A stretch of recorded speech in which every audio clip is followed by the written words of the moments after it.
Tu veux changer, évoluer et faire de grandes choses, mais tu as toujours l'impression que quelque chose en toi essaie de tout saboter. Tu penses que tu n'as pas confiance en toi, tu penses que tu n'as pas assez d'énergie, ou que peut-être c'est ta personnalité et ton tempérament, peut-être même ton passé en fait. Et si c'était juste ton ego? Dans cette vidéo, je vais te parler du faux moi qu'on confond souvent avec nous-mêmes et comment est-ce qu'il te freine dans tous tes projets, dans tout ce que tu essaies d'entreprendre sans même que tu ne t'en rendes compte. Disclaimer, ce sujet peut sembler complexe et un petit peu déstabilisant à première vue. C'est ok si certaines notions te paraissent floues, que tu ne comprends pas tout. Ici, mon but n'est vraiment pas d'imposer une vérité, mais bien d'ouvrir une réflexion pour te permettre à toi d'aller voir un petit peu plus loin que ce que tu penses déjà savoir et aussi éventuellement te permettre du coup d'avancer et de trouver une solution à un problème que tu n'avais peut-être pas vu sous l'angle que je vais proposer. L'ego et l'identité, ce sont des termes qui sont abordés tant dans le milieu spirituel que en psychologie, qu'en sciences, qu'en philosophie. Donc je trouve que c'est quelque chose d'extrêmement intéressant, c'est un sujet sur lequel il est nécessaire de se pencher pour évoluer dans sa vie en général. Ensuite, tu fais ce que tu veux des informations qu'on te partage. Ça pourrait t'aider bien plus que tu ne le penses. Un petit peu comme le fait de t'abonner à ma chaîne.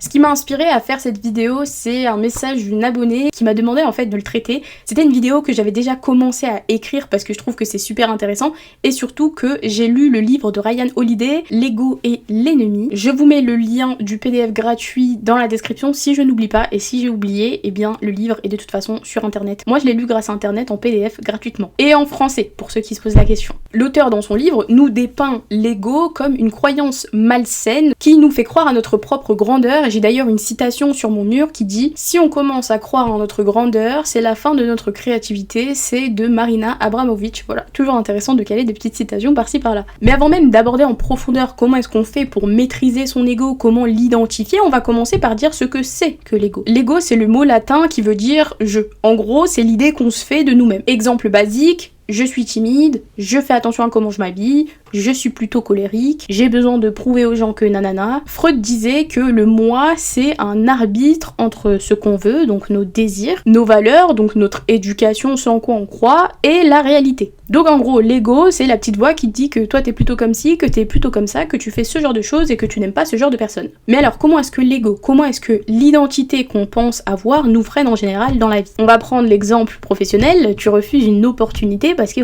ça ne te ressemble pas. Je te propose un poste du directeur, mais ça fait que 3 ans que tu travailles et toi voilà, t'es le genre de personne qui est assez discrète, t'es pas forcément ambitieuse, donc tu dis non, mais qu'est-ce que je vais faire à ce poste? Non, c'est pas un poste que je devrais avoir. Ça c'est ton identité. Ton identité te dit que tu n'as pas le niveau, que ça ne fait pas assez d'années et que tu n'es pas le genre de personne A. Deuxième exemple, t'es dans une relation toxique et tu te dis non mais j'ai promis que c'était l'homme ou la femme de ma vie, je ne peux pas partir. Non mais moi je suis le genre de personne qui croit en l'amour. Vraiment mes valeurs sont basées sur les fondements d'un amour sincère, je ne peux pas partir dès qu'il y a un souci, etc. Et du coup tu continues à t'engouffrer dans un fond sans fin d'une relation toxique avec une personne qui te traite mal et qui ne te correspond simplement pas, sous prétexte que tu es une personne qui croit en l'amour et qu'il faut s'accrocher parce que l'amour c'est le fait de s'accrocher, blablabla. Alors que rationnellement ça n'a aucun sens. Si la personne te traite mal et que vous n'êtes pas fait pour être ensemble, vous n'êtes pas fait pour être ensemble. Mais ton identité, ton ego, ce que tu penses être, ce que tu penses devoir faire, le comportement que tu penses que les gens attendent de toi, que tu es, t'empêche de prendre une bonne décision. Ça te freine. Le troisième exemple, qui est d'après moi le meilleur, c'est le fait de ne pas commencer quelque chose parce qu'en fait on a peur d'échouer. Non, je vais pas commencer le sport parce que quand je vais aller à la salle, les gens vont me regarder, etc. Premièrement, les gens ne te regardent pas, mais même si on met ça de côté, tu ne vas pas à la salle, tu ne vas pas commencer quelque chose parce que tu as peur que les gens te voient. Te voient quoi? Réussir, soulever lourd? Non, qu'ils te voient commencer. Donc potentiellement mal faire les exercices, potentiellement ne pas connaître la salle parfaitement, potentiellement ne pas avoir le corps de tes rêves, et tu ne veux pas qu'on te voie échouer. Ce qui est d'ailleurs une réflexion directe de ce que tu penses toi-même. Tu te vois comme une débutante ou un débutant, tu te vois comme une personne qui n'a pas un très beau corps, tu te vois comme une personne qui nanana, et donc quand les gens te regardent, tu pars du principe que alors ils te jugent de la même façon que toi tu te juges. Alors que personnellement quand je suis à la salle, mes yeux vagabondent, bon en général j'essaie de fixer le sol parce que sinon c'est gênant, mes yeux vagabondent, je regarde comme ça, et en fait je ne me souviens même pas de qui j'ai vu. Il y a même des gens que je connais, des fois je les regarde et je ne me rends pas compte que c'est eux. C'est ensuite quand ils viennent me voir pour me dire bonjour que je me rends compte que c'était en effet des gens que je connaissais et qu'en plus je les ai regardés. Mais bref, tout ça pour dire que c'est ton ego qui t'empêche d'aller commencer quelque chose parce que tu n'es pas ce genre de personne, parce que tu as peur que. L'ego, faut vraiment que tu vois ça comme une image de toi. une image, ça ne bouge pas, tu vois, c'est pas une vidéo. C'est-à-dire que à partir du moment où tu as une image très précise, en plus le pire c'est que l'ego c'est pas toi qui l'as créé, hein, c'est pas l'image juste de toi, c'est l'accumulation de ton éducation, de tes expériences et de ce qu'on t'a dit massivement. Parce qu'on ne nous apprend pas à être des esprits libres, on ne nous apprend pas à être qui on a envie d'être et à construire notre propre personne. Non, dans cette société, on nous apprend à être ce que les gens nous disent qu'on est. Bah ouais, faut pas changer, faut pas évoluer, faut pas vouloir être différent. Non, c'est pas bien ça. Et donc, tout ce que tu vas faire, tout ce à quoi tu vas penser, qui est en contradiction avec l'image que tu as de toi, avec ton ego, va être saboté. Si tu veux plus que ce que tu as actuellement, ah bah non, hein. Non, toi tu dois rester tranquille, tu dois rester comme tout le monde. Tu dois rester une personne humble, tu dois garder les pieds sur terre. Et du coup, si tu commences à penser un petit peu plus, tu vas t'auto-saboter, te dire non, en fait je suis pas faite pour ça, en fait peut-être que ça finalement c'est un scam, peut-être que je pense que c'est une arnaque, c'est pas fait pour tout le monde, ben non, parce que si c'était aussi facile tout le monde le ferait, blablabla. C'est toujours les autres, et c'est jamais toi, parce que, eh bien, il ne faut pas aller à l'encontre de ce que ton ego pense, non, surtout pas. Maintenant on entre dans la partie très intéressante qui est comment surpasser cet ego, comment évoluer, comment enfin changer. Tu vas commencer par te poser des questions très simples, parce que ça commence toujours avec les bonnes questions. Il n'y a pas de bonnes réponses, il y a juste des bonnes questions. Donc il va falloir que tu remettes en question tout ce que tu penses savoir et ce que tu penses être. On m'a toujours dit que j'étais une personne très timide, on m'a toujours dit que j'étais une personne assez froide et aigrie, et un jour j'ai décidé que, en fait non, pourquoi est-ce que je serais ce que les gens m'ont dit que j'étais? Bah non, j'ai envie d'être une personne très joviale, j'ai envie d'être une personne sociable, j'ai envie d'être une personne qui est à l'aise avec les gens, j'ai envie d'être une personne qui s'affirme et qui sait dire non. Voilà ce que j'ai envie d'être. J'ai pas envie d'être quelqu'un qui veut faire plaisir à tout le monde, une personne qui est timide, et en fait j'ai pas envie d'être ce que les gens me disent que je suis. Parce que les gens n'en savent rien. Et moi, quand mes amis me font des remarques, me disent ah t'es vraiment comme ça, ah t'es vraiment comme ça, je les corrige de suite, je leur dis non, par contre je suis pas comme ça. Tu me répètes pas ça parce que ce que tu te dis, ce que tu laisses les gens te répéter a un réel impact sur ton cerveau. Tu prends ton bout de papier, et là tu m'écris pourquoi est-ce que je veux ce que je veux. Et là, tu vas te rendre compte petit à petit qu'il y a des choses que tu veux qui ne sont pas forcément pour les bonnes raisons. Par exemple, moi j'ai fait du droit. J'ai toujours voulu faire du droit parce que je trouvais ça très intéressant. Mais quand j'ai bien réfléchi, le jour où j'ai trouvé la réponse, eh bien j'ai arrêté mes études. Pourquoi ? Parce que j'avais commencé le droit parce qu'on m'a toujours dit que j'étais une personne qui parlait énormément. J'ai toujours beaucoup parlé, j'ai toujours bien parlé, et je parlais souvent en fait avec les adultes. Et on m'a toujours dit que j'avais toujours envie d'avoir raison. Une personne qui parle tout le temps, qui veut toujours avoir raison, et qui visiblement s'exprime plutôt bien, on l'enferme dans la case avocat. Donc moi j'ai grandi, mais vraiment depuis que je suis très petite, depuis que j'ai 6 ans, on m'a toujours dit, toi tu seras avocate plus tard. Et j'ai trouvé ça stylé, parce que socialement, le fait de dire que t'es en études de droit, que t'es avocat ou que tu veux devenir juriste, c'est stylé, c'est acceptable. Et au final, avec le temps, je me suis confortée dans cette idée, je me suis dit c'est vrai que écrire des paragraphes, aller embrouiller les gens et gagner, c'est top, c'est tout ce que je veux. Le problème, c'est que quand je suis arrivée en fac de droit, la vie a fait que je me suis prise un mur. Je me suis rendu compte que c'était énormément de travail, et c'est là en fait où la complexité des choses et du chemin fait bien le tri, c'est que tout est compliqué, tout est difficile et tout prend du temps. En tout cas dans la vraie vie. Sur les réseaux sociaux, c'est encore une autre histoire. Et c'est à partir de cette complexité et de ces efforts que tu vas mettre que tu peux mesurer si tu veux vraiment quelque chose ou non. Et que tu peux donc savoir finalement si c'était pour les bonnes raisons.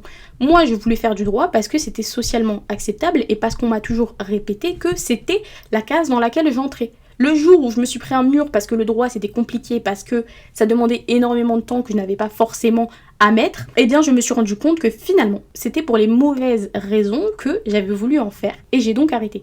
Ça a été très compliqué, j'ai dû faire le deuil de la personne que je pensais être. Je sais pas si tu te rends compte, de mes 5-6 ans jusqu'à mes 19 ans, dans ma tête, j'allais devenir avocate d'affaires à New York. C'était mon identité. Le jour où cette identité s'est brisée, le jour où je me suis dit ok, je fais le deuil de cette personne, je ne serai jamais cette personne, c'est là où j'ai eu un déclic et que je me suis rendu compte que, en effet, on n'est pas forcément ce qu'on a toujours pensé qu'on allait être. On ne doit pas forcément être ce que tout le monde nous a dit qu'on devait être. Beaucoup de gens sont dans des études parce que leurs parents leur ont dit que. Parce qu'ils pensent qu'ils sont ce genre de personnes. Mais là, tu t'enfermes dans une cage, tu t'enfermes dans quelque chose que tu penses être vrai. Le truc, c'est que c'est toi qui décides. Tous les jours, tu peux avoir une identité différente. Si aujourd'hui, t'as envie de devenir avocate et que demain, t'as envie de devenir vétérinaire, c'est ok.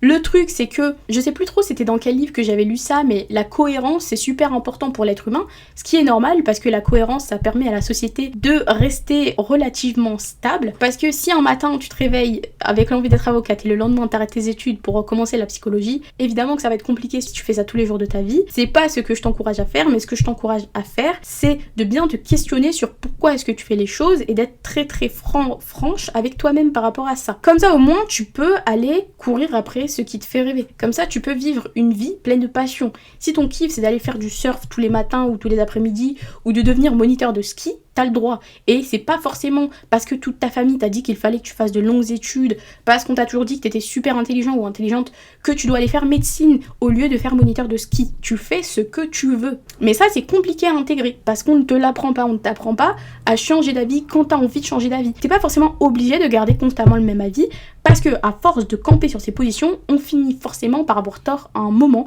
et mieux vaut remettre en question toute sa vie à 20, 25 ans, 30 ans, que de se rendre compte à 70 ans qu'on aurait dû faire ce qui nous passionnait vraiment, ou qu'on aurait dû tester cette idée. Comme on dit, mieux vaut des remords que des regrets. Donc, pourquoi est-ce que tu veux ce que tu veux? Ensuite, qui tu es? Qui est-ce que tu as envie d'être plutôt? Quel genre de personne tu as envie d'être? Moi, c'est une question que je me suis posée et je me suis répondu tout à fait honnêtement. Il n'y a pas de honte à vouloir être un certain type de personne, à vouloir être différent. Il n'y a pas de honte à vouloir être connu, il n'y a pas de honte à vouloir être riche. Je parle de ça parce que c'est les choses les plus faciles à mettre en avant. Tu sais, tout le monde veut de la gloire, de l'argent, du succès, mais tout le monde essaie de diaboliser ça. Il n'y a pas de mal à vouloir des choses où on te met en avant. Il n'y a pas de mal à vouloir se mettre en avant. De la même façon qu'il n'y a pas de mal à vouloir être discret, à vouloir avoir une vie très simple, à ne pas vouloir être riche, à ne pas vouloir faire de grandes choses. En fait, tu fais ce que tu veux, c'est ta vie. C'est vraiment le concept. Tu dois vraiment faire ce qui te plaît. Et ensuite, après avoir établi quelle personne tu as envie d'être et qui est-ce que tu as envie d'incarner aujourd'hui ou pour, je sais pas moi, les 5 prochaines années, tu te dis quel but est-ce que je sers ? Qu'est-ce qui t'anime? Pourquoi est-ce que tu fais ce que tu fais? Et c'est là où le pourquoi devient très important. Dans le livre Start with Why, donc commence avec pourquoi, que je suis également en train de lire. C'est vraiment le même délire que l'ego et l'ennemi, je trouve que c'est la même façon d'écrire. Il met vraiment en avant le fait que c'est le pourquoi qui guide le comment et qui guide ensuite le quoi. On appelle ça le Golden Circle, donc le cercle d'or. Et c'est une fois que tu as trouvé vraiment ton pourquoi, qu'ensuite tu es animé pour tout le reste. Pourquoi est-ce que je fais des vidéos YouTube? Parce que j'aime apprendre, donc le fait de faire des vidéos me permet de m'assurer que je comprends ce que je raconte. J'aime apprendre aux gens, j'aime enseigner, je voulais faire professeur à un moment dans ma carrière d'être humain. Pour l'instant ce sera pas le cas, mais peut-être qu'un jour je ferai des conférences ou quoi. Les vidéos YouTube ça a un sens parce que du coup j'aime apprendre, j'aime enseigner, j'aime aider les gens. Je suis très empathique comme personne, je suis sensible comme personne. Je trouve important de partager les conseils qui moi m'aident. Pourquoi? Parce que c'est important en fait de faire du bien. Moi c'est quelque chose qui m'anime, que de faire plaisir aux gens, que d'aider les gens. Pas au point qu'on me marche dessus ou que tout le monde profite de moi, parce qu'il faut pas abuser non plus. Mais j'aime partager aux gens et quand les gens sont reconnaissants, ça me donne encore plus envie de continuer. J'aime bien l'idée que les êtres humains soient là pour s'entraider. Évidemment, je ne vis pas dans un conte de fées, hein. J'ai bien conscience de la nature humaine, donc à mon échelle, avec mes vidéos YouTube, je sers mon pourquoi. En fait, c'est quand t'arrêtes de t'identifier à tes pensées, à ce que tu penses être, que finalement tu crées de l'espace pour pouvoir avoir accès à de nouvelles opportunités, à de nouvelles possibilités. Tu sais, depuis que moi j'ai arrêté mes études de droit qui devaient absolument être toute ma vie, j'ai rencontré de nouvelles personnes, j'ai fait de nouvelles choses, je suis devenue quelqu'un que je n'aurais jamais pensé être un jour, en tout cas pas à ce point, pas aussitôt et pas autant. Et c'est vraiment important que de faire tomber tes barrières pour te rendre compte de tout ce qui est possible. Un matin tu peux faire du tricot, le lendemain tu peux être professeur d'équitation. Enfin, la vie en fait elle est random et tu sais pas ce qui pourrait te faire kiffer. Le meilleur moyen de savoir ce qui t'anime et qui tu es, c'est d'aller essayer. Et une fois que t'as essayé et que tu kiffes pas, bah tu dis voilà, tu vois, ça c'est le genre de choses que je n'ai pas envie d'être, que je n'ai pas envie de faire. Et moi c'est des choses que j'ai fait ces 2 dernières années. J'ai fait des tas de choses où je me suis rendu compte que bah c'était pas fait pour moi et ça te donne une meilleure direction dans ta vie. De la même façon que faire beaucoup de choses, ça te fait faire des erreurs et quand tu fais des erreurs, tu finis dans des situations tellement rocambolesques et tu tombes tellement bas que tu finis vraiment qu'avec toi-même. Et quand tu finis avec toi-même, tu te rends compte des erreurs que tu as fait et surtout d'à quel point c'est guidé par ton ego. C'est ton ego qui t'a dit de faire ça alors que t'aurais pas dû. Tu sentais au fond de toi, ton instinct il disait réagis pas comme ça, ne fais pas ça, là ne va pas là, et tu l'as quand même fait, et c'est comme ça que t'apprends. C'est en faisant des choses, c'est en te laissant la liberté d'aller essayer. Quand t'arrêtes de vouloir être spécial aux yeux des gens, c'est là où t'es enfin libre d'être toi. Parce qu'on est tous singuliers, on est tous spéciaux, et des fois t'as envie de faire des choses qui sont, par définition, différentes. Mais vouloir être spécial, différent aux yeux des gens, ça c'est ce qui va t'empêcher justement d'être toi. Parce que tu vas te shape, tu vas te former, te mouler à la façon des autres. Tu vas devenir ce que les autres t'ont dit que tu étais. Et donc on retombe encore une fois dans le schéma de l'ego. Je trouve ça assez marrant quoi, parce que c'est un beau paradoxe, le fait de vouloir être spécial, ça te force justement à être banal. J'ai vu quelque chose d'intéressant sur TikTok, ça s'appelait la mort de l'ego. Je vais regarder quand même avec ChatGPT pour être sûre parce que j'ai oublié ce sur quoi ça portait. Mais je me souviens que j'avais trouvé ça vachement intéressant. Du coup je te lis la définition. La mort de l'ego, c'est une notion surtout présente dans la spiritualité, la philosophie notamment orientale et parfois la psychologie. Elle désigne le moment où une personne cesse de s'identifier à son moi construit, c'est-à-dire son identité sociale, ses désirs personnels, ses peurs, son besoin de contrôle, de validation, etc. C'est l'effacement de l'illusion que tu es uniquement ton prénom, ton histoire, tes réussites, ton image. Tu cesses de te battre pour exister à travers le regard des autres, tu acceptes la vie telle qu'elle est, sans vouloir tout contrôler. Tu te détaches de la peur de perdre, de l'orgueil, de la comparaison, du jugement. Tu n'es plus en guerre intérieurement, tu es présent. La mort de l'ego est vue comme une étape nécessaire pour se rapprocher du divin ou de la vérité. C'est l'ego qui sépare, qui veut posséder, qui croit être le centre. Quand l'ego meurt, il ne reste que l'être, la présence ou l'âme, selon les traditions. Donc en gros, quand l'ego meurt, tu appuies sur un interrupteur dans ton cerveau qui te fait arrêter d'avoir peur d'être gênant, qui te fait arrêter d'avoir l'impression d'être en retard sur ta vie, parce que c'est ton ego, c'est ton identité, ce à quoi tu t'attaches, qui te fait penser que. Ce qui est totalement faux. La seule chose que tu contrôles réellement, c'est l'instant présent. C'est ce que tu fais tout de suite, c'est ce que tu penses tout de suite. Moi, à la base, j'étais une personne pessimiste. Et un jour, j'ai décidé que j'allais arrêter. Pourquoi être pessimiste alors que ça ne m'apporte que du négatif? J'arrête ces bêtises, je reste optimiste parce que c'est ce qui m'apporte le plus. Même si j'ai grandi avec le fait d'être pessimiste, que ça a été un travail très compliqué, ça ne m'apportait rien. Et il a fallu énormément d'efforts de ma part pour arrêter de me victimiser et de me dire mais si je suis ce genre de personne, je suis nanana, et que je me dise tu sais quoi Cyrine, à un moment donné, il faut que tu prennes la responsabilité de ce qui t'arrive. Si tu vois le verre à moitié vide, c'est de ta faute. Et c'est pas parce que les gens t'ont toujours dit que tu voyais le verre à moitié vide que ça doit rester le cas. On change, on décide de qui on devient.